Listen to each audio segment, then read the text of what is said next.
You think you know the ending, an icon fades softly, the world sends flowers, and the story closes with grace. But what if the final chapter wasn't soft at all? What if a single midnight phone call, a cedar box, and a sentence scribbled on yellowed paper shattered the version everyone preferred to believe? Tonight, you're hearing the voice that never made it to the microphones. The voice of a son who says, "My mother smiled for the world. I'm here to say what she couldn't." I remember the church, the light, the quiet that felt too heavy to be holy. Faces I'd seen my whole life, friends, colleagues, legends. Goldie Hawn hugged me like family. Someone whispered about old scenes from Annie Hall, The Godfather, Something's Gotta Give. Cameras waited outside, but I kept my eyes on the floor. People said it was peaceful. They said she slipped away in her sleep. But in my pocket, I held a note from my mother, Diane Keaton, and the ink still smelled like truth. "Open the drawer by the piano." That's what she'd said on the phone, her voice calm, but trembling at the edges like paper in a breeze. So after the service, I did. Inside, a cedar box, warm with the scent of wood, and a perfume I'd know in a crowd. Under a black ribbon, a letter, "If found, give to my son." I broke the seal, and suddenly, it was her voice again, right in my ear. She didn't write about the awards, or the dresses, or the hats. She wrote about the shadows that fame throws, how the spotlight looks like love, until you realize it can't hold you when the house goes dark. She talked about the early days, New York and auditions, the miracle of being seen. She mentioned Woody Allen, not with anger, not with blame, but with that quiet honesty she wore like a second skin. "Art is a gift," she wrote, "but the bill always comes." She wrote about Warren Beatty, about work that lifted her and work that tested her. She wrote about Al Pacino, too, not to sensationalize, not to confess, just to name a chapter that still echoed in the corners of her heart. "We loved each other in two different seasons," she said. And seasons don't always share the same weather. People like to ask why she never married. She'd smile and say, "I already made my vows to my work, and then to my children." And she meant it. What the cameras never filmed were the mornings, burned toast, wrong lyrics to Moon River, and the way she'd stand by the window just to watch the light move across the floor. She taught us to look at light like it has a soul. She taught us that kindness isn't performance, it's practice. When I was a kid, some classmates joked, "If your mom is so famous, why isn't she here?" I understand now. She wasn't hiding from us, she was shielding us. She used to say, "Fame is a bonfire beautiful from 10 feet away. Up close, it'll eat your breath."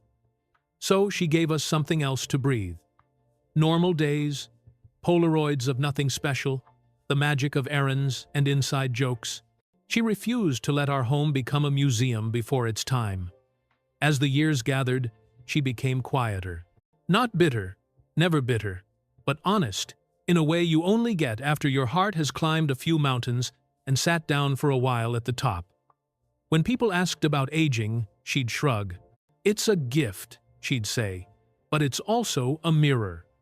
I saw the hard nights, the insomnia, the private courage it takes to keep choosing gentleness in a world that rewards noise.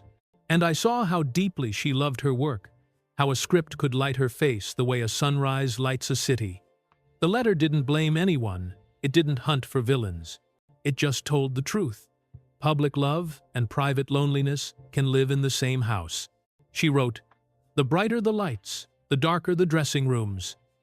Then she added something that still ties my throat in a knot. "I am not afraid of death. I am afraid no one will understand how I lived." That was my cue. Not to fix a legacy, but to finish a sentence. There was one more envelope, thicker than the rest. Inside were instructions that sounded more like a prayer than a plan.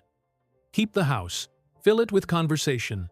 Let the young and stubborn come make things here. Turn what I earned into something that lifts someone who feels unseen." She wanted rooms to become refuge. She wanted stories to be invitations, not trophies. And she wanted us to remember that the point of the light is never the lamp, it's the people it helps you see. In another page, she talked about work with Francis Ford Coppola and about how being Diane Keaton sometimes meant being brave enough to be Diane from down the street. She called fame a costume you learn to unzip. She said, "Love is not a headline, it's logistics tea when you're tired, laughter when your eyes are swollen, silence when your soul is loud." And then there was a line I can't forget. "If the light hurts your eyes, good. That means you're looking at something real." People will argue about what was fact and what was feeling. They'll chart timelines and point to interviews and pick apart memories like scholars at a dig site. That's fine.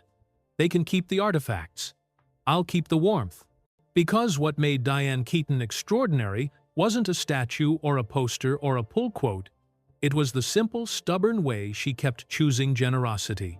The way she found a second career as a mother and treated it like the hardest, holiest role of her life.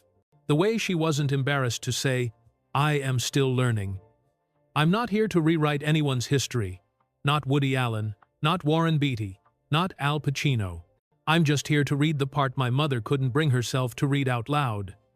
The part where you admit that brilliance and loneliness sometimes share a closet.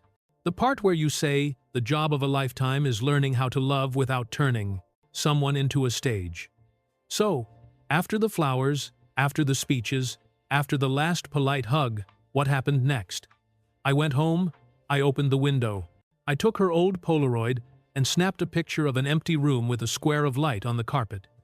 When the image developed, it looked like a door. Maybe that's all legacy is, a door you leave unlocked for the people you loved, so they can keep walking toward whatever makes them feel most alive. Here's what I learned from Diane Keaton. Fame is loud, love is quiet, applause fades, kindness doesn't. The spotlight is borrowed, but the light you share is yours forever. If this story made you think about the difference between what we show and what we feel, you're exactly who she hoped would be listening. If you're carrying your own quiet battles, this is your reminder. You don't have to win them in public for them to count. If you'd like more true-to-heart, dramatized storytelling about the people who changed culture and the private courage it actually took hit, drop a comment with the moment that hit you hardest, and subscribe for the next chapter. Now, take a breath, find a window, and let the light in.